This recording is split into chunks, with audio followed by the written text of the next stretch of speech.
오늘 우리가 볼 말씀은 사무엘상 20장 32절부터입니다. 오늘 32절에서 39절까지의 말씀을 보도록 하겠습니다. 사무엘상 20장 32절 말씀부터 읽어보겠습니다.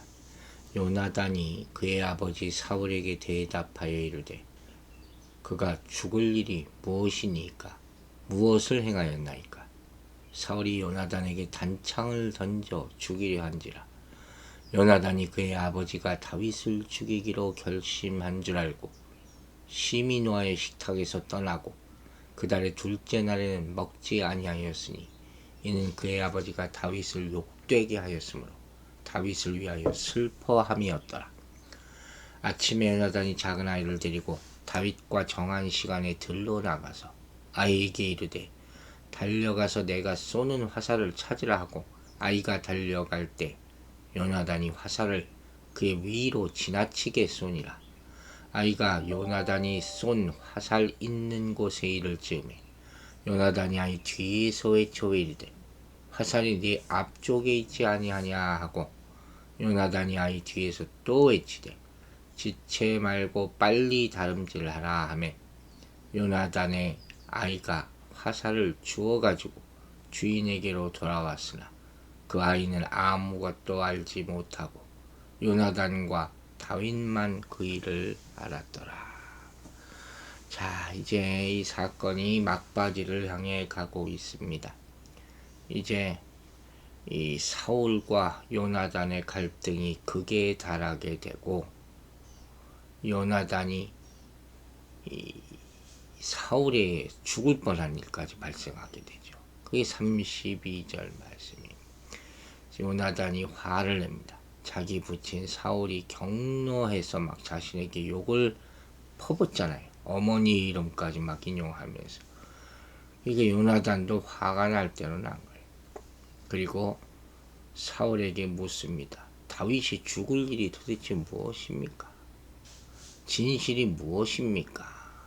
답답한 마음, 화도 나고, 그래서 아버지 사울에게 항변을 하게 이릅니다. 이번에도 다윗을 변호하고 있는 것이죠. 끝까지 다윗 편에 서는 것이죠. 그러나 지금 사울은 제정신이 아니잖아요. 악령의 역사가 또 사울에게 임합니다. 그리고 요나단의 항변은 받아들여지지 않게 되는 것이죠. 참 요나단이 이 모습 대단해요. 왕 앞에서 그 지금 거의 미쳐가는 그 왕 앞에서 이렇게 다윗을 위해 싸워줄 수 있다는 것. 여러분, 세상에는 하나님의 뜻에 순종해서 정말 절대적으로 순종해서 고난에 동참하는 사람들이 있습니다. 다윗이 고난받을 때 요나단은 다윗의 편에 서서 다윗을 변호했죠. 또 바울, 디모데에게 그리스도의 좋은 군사로 함께 고난을 받자 하고 디모데후서 2장에 보면 이렇게 권면합니다. 우리는 이렇게 어려울 때 함께 고난을 이겨낼 수 있는 지체가 있어야 돼요. 그리고 있다는 것을 꼭 기억하고 견뎌내야 하는 것이에요. 그게 성도예요. 한 교인이에요.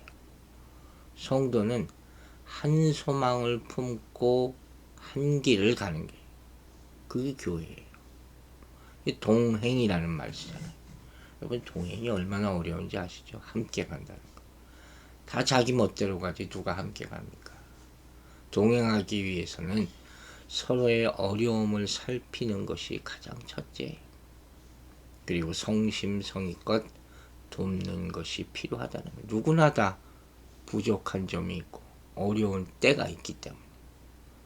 그래서 기도, 위로, 격려, 사랑 이런 것들이 필요한 거예요. 자신의 은사가 무엇이든 간에 그게 있다면 그것으로 서로 섬겨야 한다는 것이죠. 이것이야말로 함께 길을 걷는 자의 진정한 모습이에요. 예수님께서 제자들을 보내실 때도 둘씩 붙여서 보내잖아요. 그 의미가 굉장히 큰 거란 말이에요. 여러분 혹시 주변에 하나님의 뜻에 순종하며 살기 때문에 어려움을 겪는 형제가 있습니까? 그럼 지금 당장 그를 어떻게 도울 수 있을지 꼭 생각해 보시기 바랍니다. 그것이 동행이기 때문이다 하는 말씀이에요. 그러자 어떻게 됩니까? 지금 사울이 미쳤다 그랬잖아요. 요나단의 창을 던집니다. 자기 아들에게, 그 사랑하던 아들에게. 그러자 요나단도 이제 부친이 완전히 지금 정신이 나갔구나. 다윗이 죽겠구나 하는 거예요. 아무 죄도 없는 다윗 아닙니까? 근데 이 다윗을 죽이려는 사울의 잘못에 항변하는 아버지 정신 차리세요 하는 거죠. 그 요나단을 사울은 죽이려고 하는 거예요. 아들까지 죽게 됐어요. 이 같은 행동은, 이 모습은 우리에게 어떤 교훈을 줍니까? 인간의 사악한 모습 보여주는 것이고, 또 혈기, 이것이 사리 분별은 물론 혈육까지 죽이려고 하는, 여러분 이런 일은 순식간에 일어나요. 말도 그렇고 행동도 그렇고. 그런데 이런 악한 일은 순식간에 일어나지만 이제까지 그 사람에 대해서 어떻게 생각해 왔느냐, 그 결과로 나타나는 거예요. 부끄러워할 줄 알아야 돼요. 인간의 원초적 죄성이 있죠. 또 악한 영의 역사가 있죠. 이런 것 때문에 그런 거예요. 권력을 잃을 것을 염려하던 사울은 이제 감정을 통제할 수 없는 지경이 되고 말았어요. 사울은 원래는 아들 요나단에게 왕위가 대물림 되기를 바라는 마음이 컸을 거예요. 근데 다윗이 등장하죠. 그러니까 다윗이 자기의 모든 꿈을 다 앗아간 것이죠. 왕위 계승의 불확실성, 이것으로 말미암아 그가 이런 행동, 과격한 행동까지 하게 되는 결과를 가져오게 되는 것이죠. 자기의 모든 의도가 좌절되자 자신의 의지와는 상관없이 화풀이를 지금 앞에 있던 요나단에게 하고 있는 것이죠.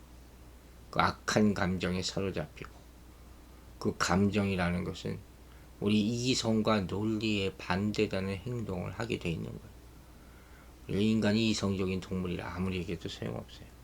감정이 앞서요. 모든 것을 한순간에다 무너뜨리게 되는 거예요. 그러니까 이런 사울의 조급함, 좌절감, 이것이 요나단의 생명을 위협합니다. 이처럼 감정은 논리, 공의, 사랑, 이런 것 다 배신할 수 있어요. 자기 감정에 충실하다, 이게 솔직한 거라, 인간은 그걸 절제할 만한 그런 능력이 없는 사람들이 많아요. 이 감정을 통제하지 못하고 그것에 휘둘리는 것은 자기 스스로 자기를 죽이는 무절제한 것이죠. 그래서 베드로후서 1장에서 바울 사도가 덕의 지식의 절제를 더해야 된다. 성령의 마지막 은사가 뭡니까? 절제예요, 절제. 이게 없으면 다 한순간에 망할 수 있다. 특별히 감정을 잘 다스리지 못하면 망한다. 결국 이런 사울의 태도는 뭡니까? 다윗에 대한 미움이기 전에 하나님의 뜻에 불순종하는 모습이죠. 그가 하나님의 뜻에 순종했으면 여기까지 절대로 이르지 않죠. 어떤 일이 있어도 따라야 되는 것이 순종이니까. 이제 34절을 보겠습니다. 심히 노하여 식사 자리에서 떠나고 달의 제2일에는 먹지 아니하였으니 이는 그 부친이 다윗을 욕되게 하였으므로 다윗을 위하여 슬퍼함이 없다. 참, 이 요나단 참 놀라운 사람이에요. 심히 노하다. 분노의 열기로 가득 찼다는 거예요. 죄 없는 다윗을 죽이려고 하는 사울에 대한 요나단의 의로운 분노죠. 이 의로운 분노라는 게 있죠. 예수님의 분노, 하나님의 분노죠. 지금 요나단이 화를 내는 이유는 아버지가 자기를 죽이려고 했기 때문에 화냈다는 게 아니에요. 의로운 다윗을 해치려는 사울의 불의에 대한 분노. 참 이 엄청난 사람이네. 요나단에 대해서 점점 매력에 빠질 수밖에 없는 그런 모습을 보여주죠. 그리고 요나단은 밥도 안 먹어요. 그리고 다윗을 위해서 슬퍼합니다. 그의 순수한 사랑을 또 이런 태도를 통해서 보여주고 있는 것이죠. 우리도 마찬가지예요. 성도들에게는 불의에 대한 의연한 대처와 행동이 필요하다는 것이죠. 악한 영혼은 우리들까지 잘못된 길로 이끌어가려고 혈안이 되어 찾아나요. 사단이 우는 사자처럼 돌아다닌다 그랬잖아요. 언제 어떤 틈을 타서 공격할지 모른다는 거. 그래서 우리는 가만히 그냥 양처럼만 있으면 안 되고 불의를 보면 의로운 분노를 가져야 한다. 이렇게 요나단은 사울이 다윗에 대해서 살의를 드러내자 다윗을 변호하면서 사울의 마음을 돌이키려고 노력했어. 이처럼 성도는 거룩한 백성으로서 불의에 대하여 민감해야 되고 불의한 것을 바로잡기 위해서 노력을 해야 된다는 거예요. 그리고 그렇게 하기 위해서는 무엇보다도 어떻게 됩니까? 먼저 자신을 불의로부터 지켜야 되겠죠. 불의에 대해서 경계심을 늦추게 되면 물들기가 쉽기 때문이에요. 우리는 세상이 다 그렇지, 또 관행이 그렇지, 그런 명목으로 불법, 불의 이런 것과 손잡고 있는 경우가 너무 많아요. 자신의 유익을 위해서 다른 사람에게 부당한 손해를 끼치는 행위를 또 하는 경우도 은근히 많아요. 그건 아무렇지도 않게 생각해요. 그러므로 우리는 무의식 중에 범할 수 있는 불의를 생각하고 그것을 버려야 하는 거예요. 이처럼 사울의 결심이 변하지 않자 요나단은 화가 많죠. 그러나 다윗을 위해서 슬퍼할 뿐이었다. 표면적인 모습은 그래요. 보세요. 다윗과 요나단 모두 자기 힘으로 사울을 심판하려 하지 않았다는 거예요. 이것도 중요하고. 왜? 하나님만이 심판자이시기 때문에. 성도는 불의를 막기 위해서 최선을 다해야 됩니다. 그러나 그 이후에는 심판자이신 하나님께 전적으로 맡겨야 한다. 이거 잊지 마시기 바랍니다. 그리고 이제 또 장면이 전환되죠. 35절부터 아침에 요나단이 작은 아이를 데리고 다윗과 정한 시간에 들러 가서 아이에게 이르되 달려가서 나의 쏘는 살을 찾으라 하고 이렇게 쭉 나오잖아요. 그러니까 월삭 식사가 이틀 동안 끝나고 다음 날인 3일이 되겠죠. 3일 아침 다윗과 약속을 지키기 위해서 요나단이 들러 나갑니다. 요나단이 이 일에 금식하면서 기도하면서 다윗의 위기 상황을 걱정하고 다윗을 만나러 귀뜸하러 간 거죠. 전에 이렇게 둘이 짰잖아요. 쉽게 말하면 의논했잖아요. 이제까지 보면은요, 요나단은 다윗을 살리려고 정말 이 생각 저 생각 다 하고 여러 방법을 꾀했어요. 그러나 이렇게 보면 우리가 하나님의 뜻을 알고 그 뜻대로 행하는 것 이게 절대로 쉽지 않다는 거예요. 내 마음대로 안 되죠. 왜 그럴까? 우리 선하게 살려고 하는데 고난을 받는 거예요. 왜 그럴까? 한 가지 분명한 것은 성도가 하나님의 뜻대로 살려고 할 때 마귀가 더 강하게 역사한다는 그건 분명해요. 정말 많은 공격을 합니다. 그걸 잊지 마시고 항상 기도 많이 하고 우리가 준비해야 되고 당황하지 말아야 돼요. 놀라지 말아야 돼요. 하나님의 뜻대로 살려고 노력하는 사람일수록 사단이 더 공격합니다. 잘 견뎌내게 되기를 주의 이름으로 기도합니다. 그리고 소년에게 둘이 계획한 것을 실천하게 하죠. 화살을 날려서 그것을 가지러 가는 척하고 이렇게 다윗에게 상황을 알리는 것이죠. 요나단의 화살은 아이가 간치는 보다 더 멀리 쏘게 되는 것이죠. 이게 뭘 의미한다 그랬어요. 다윗이 지금 위기 상황에 처해 있기 때문에 도망쳐야 된다. 화살이 내 앞에 있다. 빨리 도망치라는 그 의미를 담고 있는 그 화살이죠. 그리고 38, 39절에서 또 직접 말합니다. 요나단이 아이 뒤에서 외치되 지체 말고 빨리 다름질하라. 그 아이는 아무런지 알지 못하고 요나단과 다윗만 그 일을 알았더라. 요나단이 아이에게 이렇게 말한 이유가 있죠. 첫째는 아이가 숲속에 숨어있는 다윗을 찾지 못하도록 하기 위함이죠. 혹시 사울에게 이를지도 모르니까.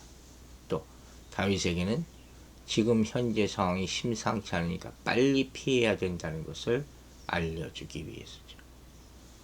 그 이 아이 아무것도 아닌 이 아이. 하나님께서는 자신의 뜻을 이루기 위해서 이 사람을 또 쓰시는 거예요. 그리고 모든 악한 상황을 피할 길을 열어주신다는 것이죠. 그러니까 우리는 우리가 만나는 모든 사람을 주의해서 봐야 된다 그랬어요. 때로는 악한 사람도 있고 내 인생을 가로막는 사람도 있어요. 그러나 나를 죽음의 길에서 살려줄 사람도 있다. 이 분별을 참 잘해야 됩니다. 이 아이는 사실은 자기가 지금 뭘 하고 있는지도 모르고 있죠.